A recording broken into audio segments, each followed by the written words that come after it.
Première hypothèse, il y a des aurores sur toutes les planètes, mais certaines ne sont pas visibles.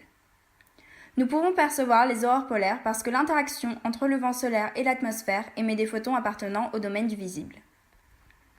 Donc, comme nous le savons déjà, le vent solaire est composé d'électrons et protons qui, une fois arrivés au niveau de l'atmosphère, interagissent avec les molécules qui composent celle-ci. Or, cette interaction produit l'excitation de ces molécules. En outre, cette excitation provient du choc entre les particules d'une énergie de l'ordre de 10 exposant moins 15 joules du vent solaire et des électrons appartenant aux molécules de notre atmosphère. Ce choc va déplacer les électrons sur des couches plus externes au noyau, le rendant donc excité. Ils vont alors chercher à se dexciter et retourner à leurs états fondamentaux en émettant des rayonnements lumineux. Voilà comment une aurore polaire permet d'être visible. Mais que se passe-t-il si le vent solaire communique une énergie trop grande aux particules de l'atmosphère ?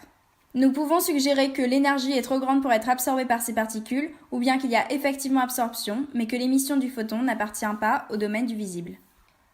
Il y aurait donc des aurores polaires sur toutes les planètes, mais certaines ne sont pas situées dans le domaine du visible, à savoir une longueur d'onde comprise entre 400 nanomètres à 800 nanomètres.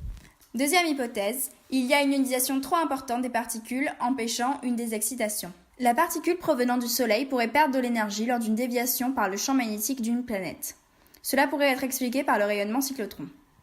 Le rayonnement cyclotron est émis par une particule qui voit sa vitesse ralentir lors de son passage dans un champ magnétique, entraînant alors l'émission d'un photon.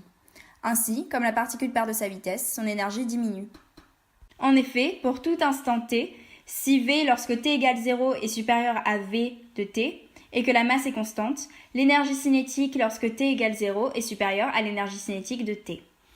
Or, nous savons qu'il faut une énergie particulière pour déplacer un électron sur une couche orbitale supérieure du noyau, et ainsi, par phénomène d'émission, il cherchera à revenir à son état fondamental en émettant un photon, apparition de l'aurore.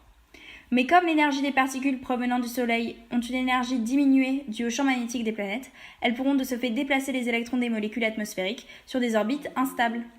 Néanmoins, si cette énergie reste trop élevée, les particules du vent solaire vont ioniser les molécules présentes dans l'atmosphère, c'est-à-dire arracher leurs électrons et les envoyer à l'infini. Les molécules seront ionisées et il n'y aura pas de retour à l'état fondamental, donc pas d'émission d'un photon par un électron qui redescend sur une orbite stable. De plus, comme la particule perd de sa vitesse, elle aura plus de chances de pénétrer dans l'atmosphère en y trouvant des brèches dans le champ magnétique. Comme une balle de golf que l'on voudrait faire entrer dans le trou, il ne faut pas l'envoyer avec une vitesse trop élevée. C'est la raison pour laquelle une aurore polaire est visible sur les planètes possédant un champ magnétique suffisamment actif et non visible sur les planètes possédant un champ magnétique peu actif, voire inexistant.